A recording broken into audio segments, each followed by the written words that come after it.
Hej, vi er Thor, Emilie, Jeppe og Marianne, og vi har om dramaturgi i Matchpoint.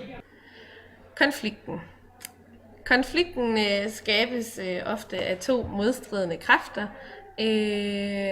som for eksempel kan være eventyrene, individualisten, vs flokdyret og tryghedsnarkomanen. Og i vores film Matchpoint, der er konflikten inde i Chris' hoved, hvor han skal vælge imellem hans kone og hans affære. Og her er affæren så eventyrene og individualisten, og konen er flokdyret og tryghedsnarkomanen. En film opdeles i 3 faser, starten, midten og slutningen. I starten blev vi introduceret for de vigtige personer og præsentationen af konflikten. Nu vil vi vise et klip, som viser overgangen fra start til midten, altså point of no return.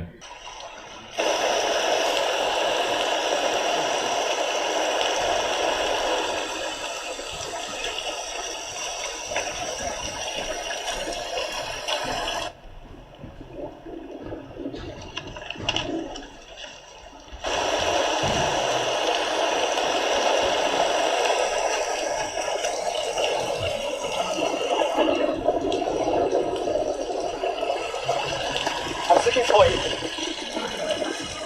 I was upset. I just wanted to be alone. I don't mean to intrude. I need a drink. I like you when you drink. You get flirtatious. Do I? Yeah. Confident. I don't think this was a good idea. You shouldn't have followed me here. Do you feel guilty? Do you?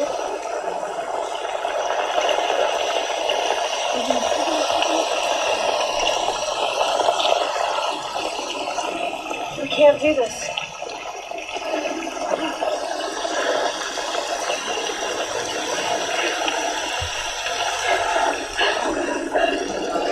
This can't lead any place. Midten er den del af filmen, hvor man laver en konfliktoptrapning på vej mod klimaks. Det næste klip, vi skal se, er klimakset.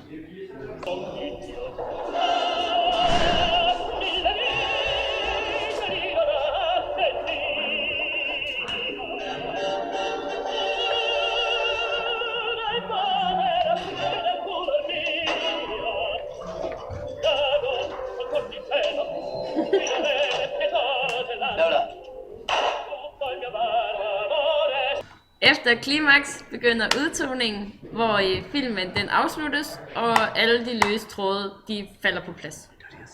Her har vi så berettemodellen, og man kan se her, at der går anslaget i gang. Så har vi præsentationen og uddybningen, hvor konflikten bliver fortalt, og så har vi point of no return, og så har vi konflikten, der optrappes hen til klimaks, og efter klimaks, så bliver filmen udtonet.